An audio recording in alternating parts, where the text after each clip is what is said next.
Adică este un drum nou care se leagă cu Transapuseana, se numește Între Gâlde și pe curbul de genul ăsta ar fi mai bine să nu oprești.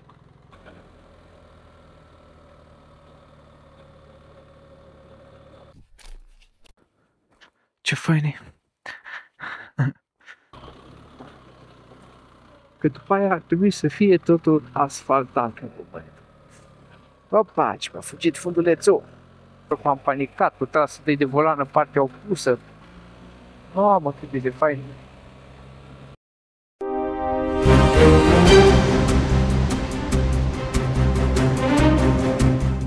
Și bună dimineața internet și bine m-ați regăsit cu bine!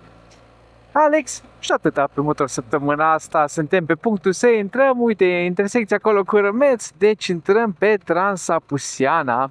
Nu știu de ce am o frică azi în mine, o să zic Transalpina de vreo 50 de ori, să sperăm că nu, dar asta este.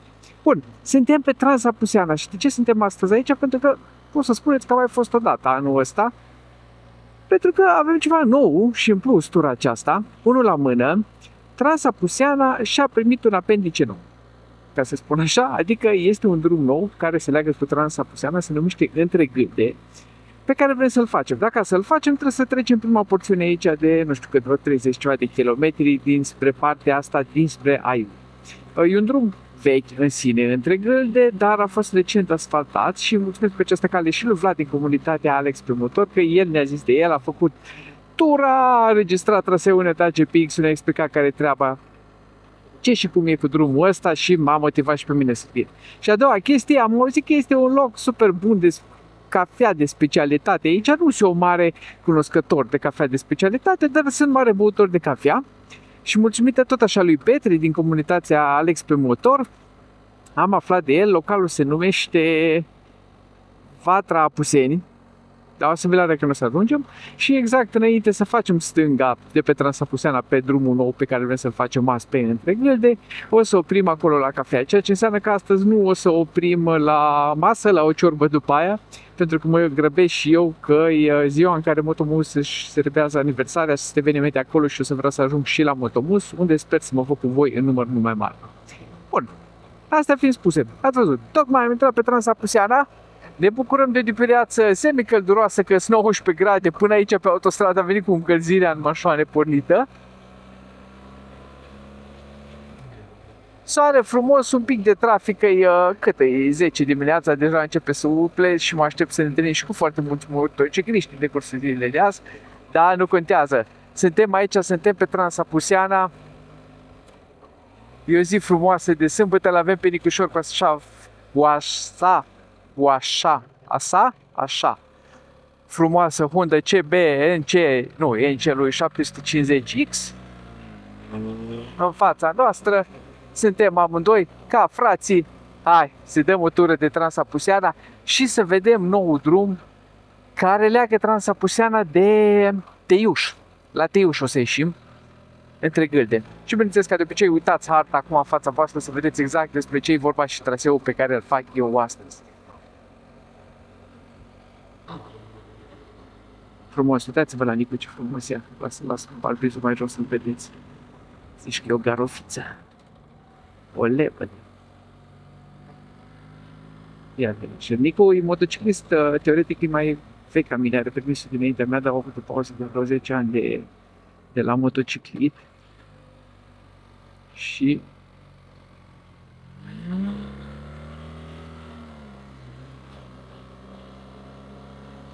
acum el practic e destul de începător cum ar veni. Nu e, dar la modul ăla, lipsește experiența pe care ai făcut-o de acum la omul de 10 ani. Da, foarte frumos să ducem pe aici. Eu o laud acum când se uită la clipul următor, la clipul ăsta, adică, și când ieșim data viitoare, să mă cumpăr câte o plăcere.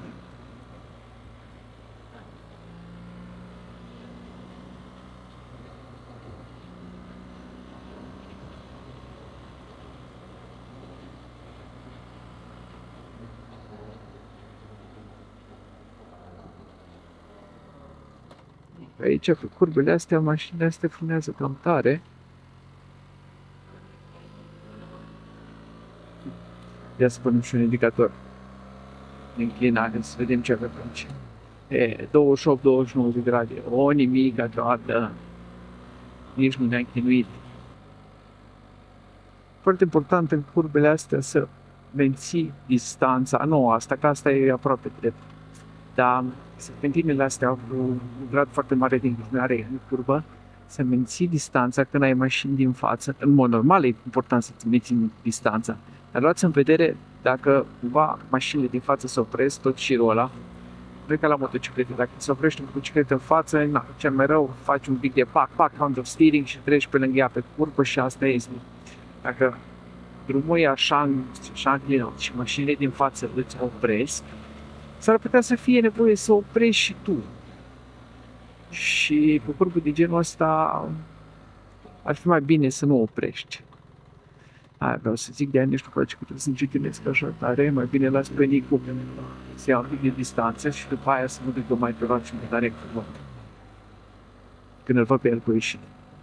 Dar na, oricum, țineți minte ce m-am zis la ultimul clip în care am discutat tehnic, dacă tot trebuie să faci chestii de genul ăsta, măcar ai musai grijă, dacă cumva oprești, să lași piciorul jos, opus de curbă. Adică dacă curba e în stânga, să pui piciorul drept jos. Curba e în dreapta, să pui piciorul stâng jos.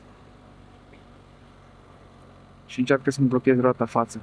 Mai ales dacă trebuie să pui piciorul jos și îl pregătești și nu poți frâna cu frâna spate și o să frânezi, adică în continuare cu frâna față.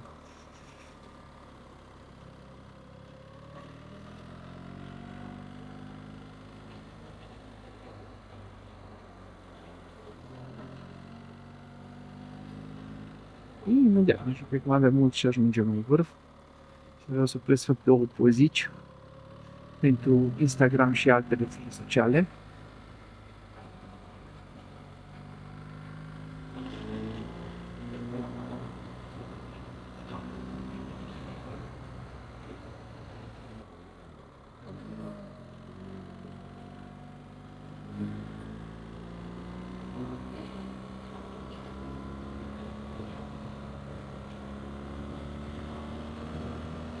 Când ne lăsați și mașinile.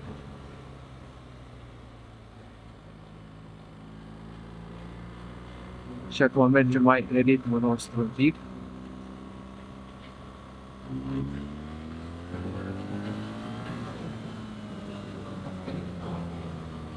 M-am dus în față ca să, exact de asta, ca să semnalizez un mic ușor că oprim aici.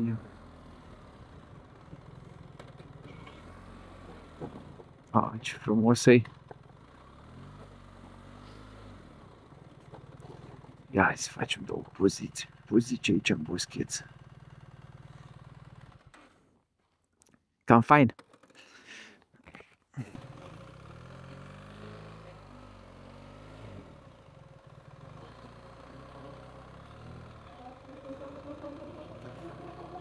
Gata.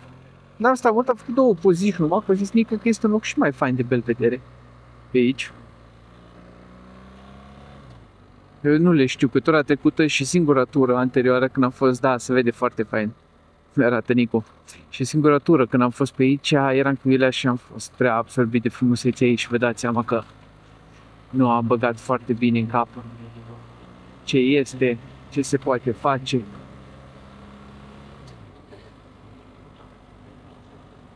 Deci nu știu așa bine ca Nicu zonele astea de belvedere pe care le știe el.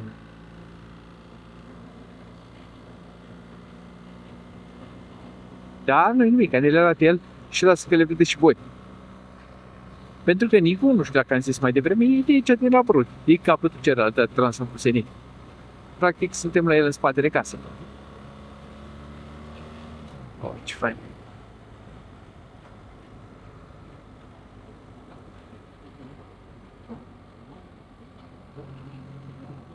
Nici nu mai avem mult până la Vatra Apusenilor.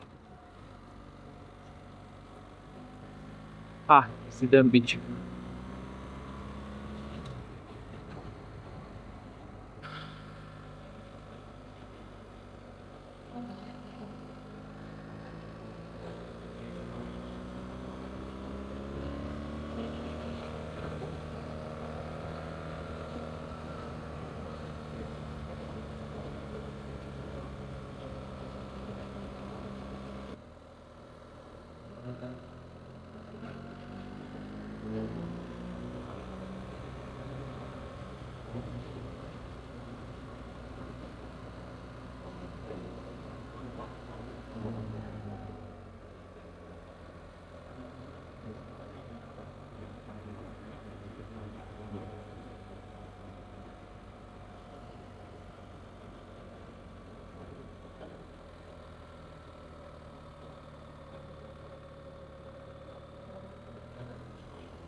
Da, mă, uite aici, ce vedere! Ce superbitate de vedere!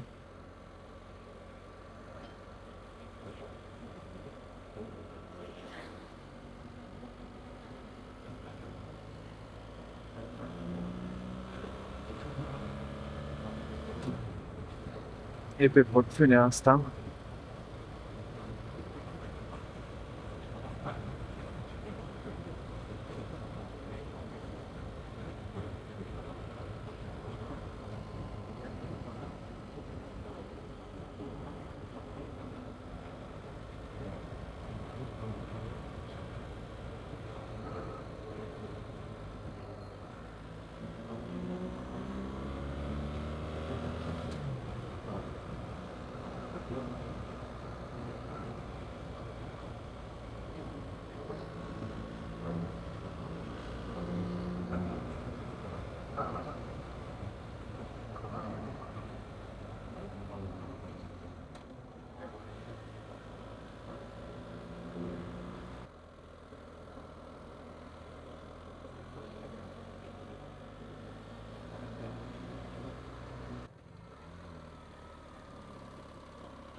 Ia, hai că am intrat aceea pe zona asta. Se pare că avem un pic de off-road până la... Uite aici, vatra Pusenilor. Care din ele, oare asta din față? Înseamnă că o să parcăm și noi aici.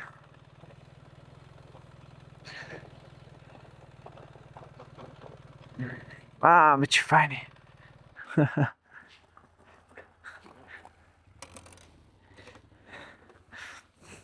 Băi, ce-o parcat aia cu mașinile ca niște biboi. Uite, mă, tot acolo. Deci fii atent. Exact în mijlocul drumului ăla să mașini. Ai văzut ce proști aia? Stai la cafea? Ce? Stai la cafea? Nu, dar tot aici Da? Am înțeles. Eu mă duc înăuntru să filmez, să rămân la o cafea. Pa, drum bun, ne auzim când ajungi acasă. Ai grijă de tine. Și tu. Hai, spor, pa, pa. Vatra Pusenilor sau Vatra Puseniului se numește locația. Aveți vederea asta. Axi. Așa. Aveți vederea asta. Spuneți voi cum e. Și aici înăuntru să bem o cafea. Ce fain e.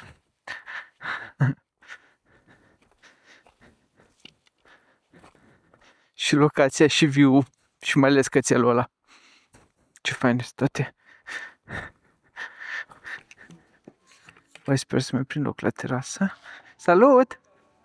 Mai prind. Îi spui ceva oare? Te-a salutat! Ah, salut!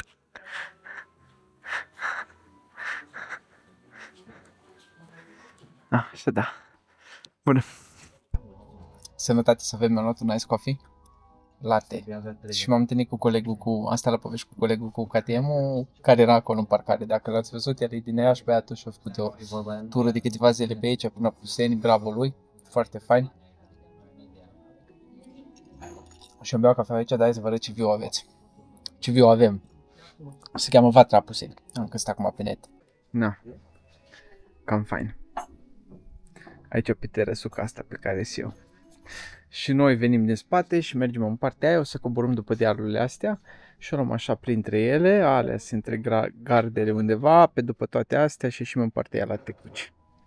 No. Hai să beau cafeaua, liniștit. Mi-am luat un ice coffee. Că e cald, arde soare. Ați văzut, erau 18 grade, 17 motoare, dar când stai pe loc și stai în soare, arde soare de nu e adevărat. Fain local. Păcat că n-au ceva de ciugulit, că și mâncat un cookie sau o felie de cake sau ceva, dar asta este. Poate găsim mai încolo ceva pe drum, ceva de ciugulit. Hai, beau cafea și ne vedem. Tot mă călzesc la manevrele astea. Trebuia să parchezi în partea la altă, nu știu de ce. Fost șmecher. Acolo, adică. Dar nu contează. Hai, că am rezolvat. Ce fain pe aici. E mult mai fain pe pământul ăsta, chiar dacă e un pic nisipos, decât pe pietrișul ăla care te aruncă în toate părțile, pe ăștia. Bun. Vizibilitate spre dreapta, o laie. No. Asta a fost cafeaua. Și am pus Google Maps-ul care să mă ducă jos la intersecția cât? Am 19 km, 32 de minute până la intersecția de unde o să înceapă drumul de între Galde. Hai, să dăm bice și să ne vedem cu bine pe noua porțiune a... Nu, noua porțiune, cum să zicem, noua afluent, noua appendix al Transapusenei.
Bun, și uite că ajungem aici la intersecția asta. Am înțeles că podul este în construcție, dar noi tot pe aici o să ne băgăm. Că după aia ar trebui să fie totul asfaltat. Da, uite, exact, nu m-a început ăsta de pod aici. E neasfaltat, că ți-el nu sări să nu te bagi la roți. Și, uite-ne, doamnelor și domnilor, pe între Gâlda sau între gâlde, așa, îți dau mai multe gâlde.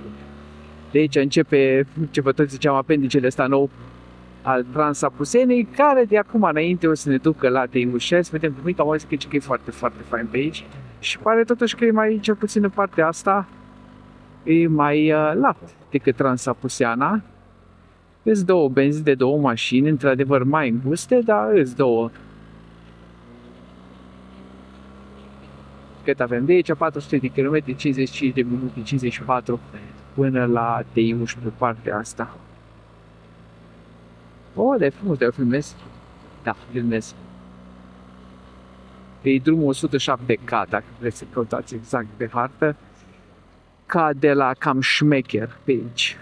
Nu, că e foarte murdar, aveți grijă. Deși dacă sunteți pe Transapuseana și ajungeți până aici, e clar că ați făcut o jumătate din Transapuseana din oricare direcție. Și știți, deja, sunteți obișnuiți pe de murdare drumurile prin zona asta. Măcar ăsta e proaspăt asfaltat.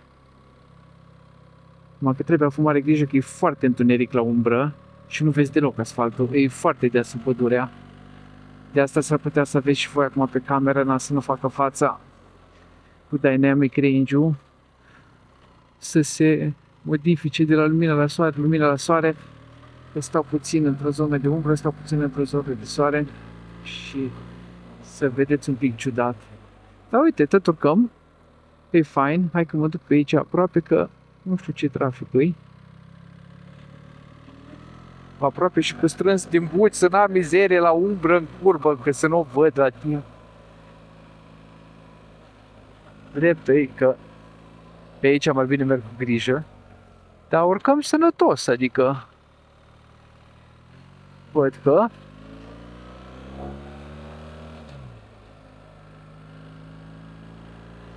da, Se urcă, nu se joacă.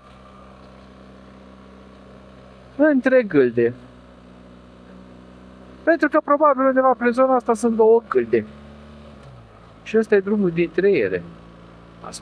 Aș presupune. Și dacă ajungem pe vârf, pare că ajungem pe un vârfuleț. Nu știu dacă singurul, unicul. Bună ziua! Da, nu, mai urcăm. Oh, ho, ho, ho! Ah, mă, ce viu avem pe aici! Nu mă așteptam la asta. Deci, Transapuseana e pe partea aia, noi suntem pe dealul de lângă. Deja.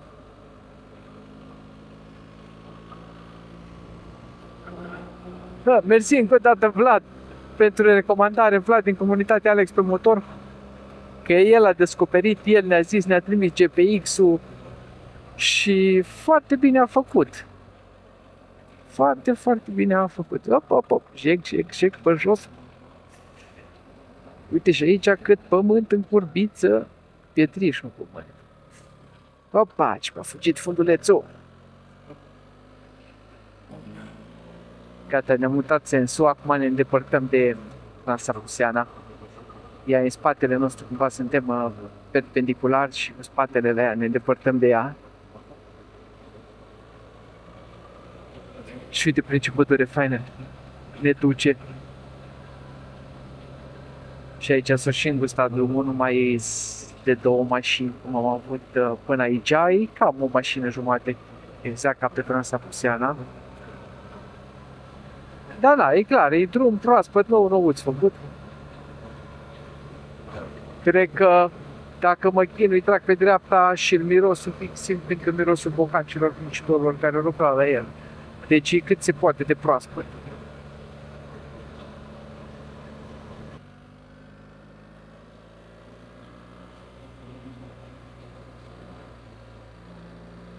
De ce? Nu, câte am? 40 de kilometri? Ui, e o bucată bună de între gâlde. Între galde. De drum. Voi ați văzut deja, dacă mi-a fost conectat de la începutul dimineții și ați văzut harta, ați văzut și cât am făcut în total traseul de astăzi. Și, nu, clar, e de o tură sănătoasă.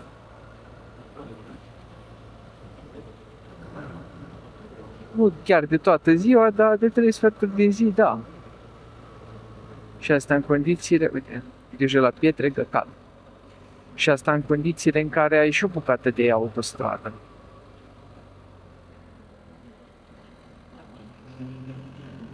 Dacă eviți autostrada, ai o tură de o zi de dimineață până seara.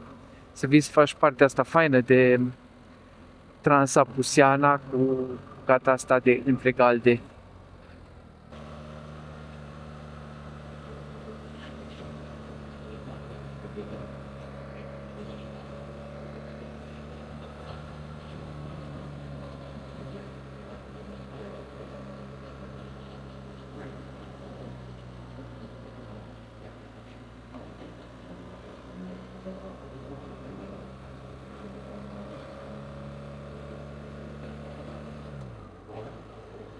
Și vreau să zic, nu numai că e faină tare zona, e și gol. M-am întâlnit cu două mașini de când am intrat pe porțiunea asta. Deci trebuie să veniți acum, cât e liber și încă nu se află și nu se aglomerează. Că sincer, pare că e mult mai fain varianta asta de făcut Transapuseana cum am făcut eu astăzi, decât de acolo, de la intersecție de unde am făcut stânga, să mergi înainte spre Abrud. Că porțiunea aia ultima spre Abrud nu mai e așa interesantă, e și foarte murdar drumul, că încep casele, văcuțele, pietrișul, doborătura de pietre, whatever. Și în partea asta, în schimb, e mult mai fain. Nu pot să zic că e mai curat drumul sau mult mai curat, dar e mai fain drumul. Nu știu cât vă dați voi seama de pe cameră, pentru că acum ești ca într-un fel de chei. Munții super aproape și sau dealurile, nu chiar munți, dar și în stânga și în dreapta, și ai un pârâu aici jos în dreapta, am. și te simți așa, constrâns, ca și cum ai merge printre dealurile astea foarte aproape. Ceea ce, din nou, e mai interesant decât ultima porțiune spre Aprut de pe Transapuseană, atâta că văd că n-am semnal. Da, nu, e nimica.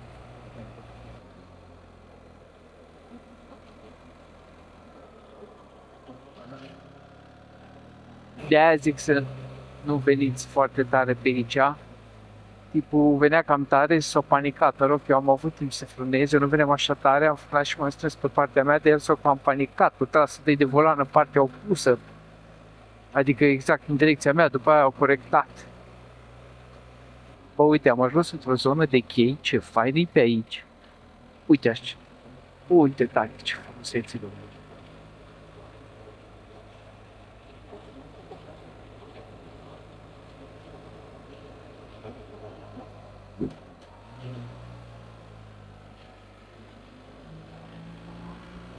Mamă, cât de fain.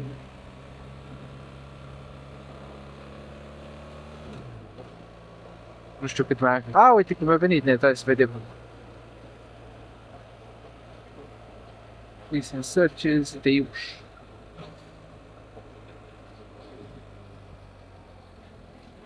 Grijă pe aici, că nu vezi nimic după curvele astea. Uite mașini vin. Și să nu-ți vină unul pe partea ta. Și vor vine mergi mai încet, mai aproape de partea din dreapta.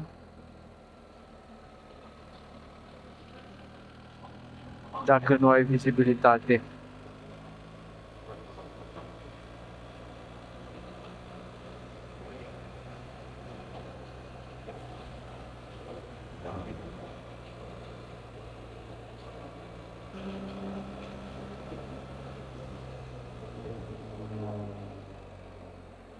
Vă las să vă uitați, nu zic nimic, că e foarte fain. Opa, asfalt foarte prost. Și de aici văd că s-a lungit la 2 benzi pe sens. Ceea ce înseamnă ce? O să avem oare 2 benzi până ajungem la Teiuș?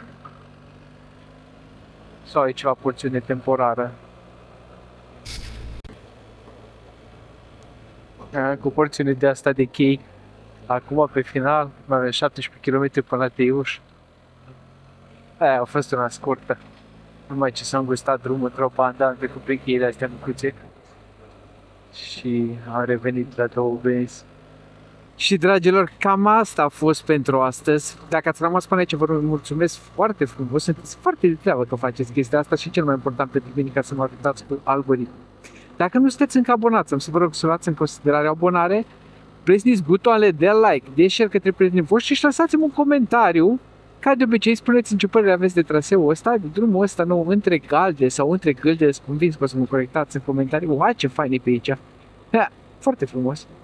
Dar da, spuneți-mi ce părere aveți de traseul ăsta. Ca și până acum, faceți recomandări pentru alte trasee. În zona asta sunt oricând deschis să le încerc. Și ce să zic, dacă așa, nu uitați, dacă aveți butonul de hype, că vă uitați pe telefonul mobil sau de pe tabletă la clipurile astea, să-mi dați un hype, că și aia mă ajută foarte tare cu algoritmul. Dar până data viitoare să nu uitați, fiți buni cu voi, fiți buni unii cu alții și asfalt uscat să avem. Să ne vedem cu bine!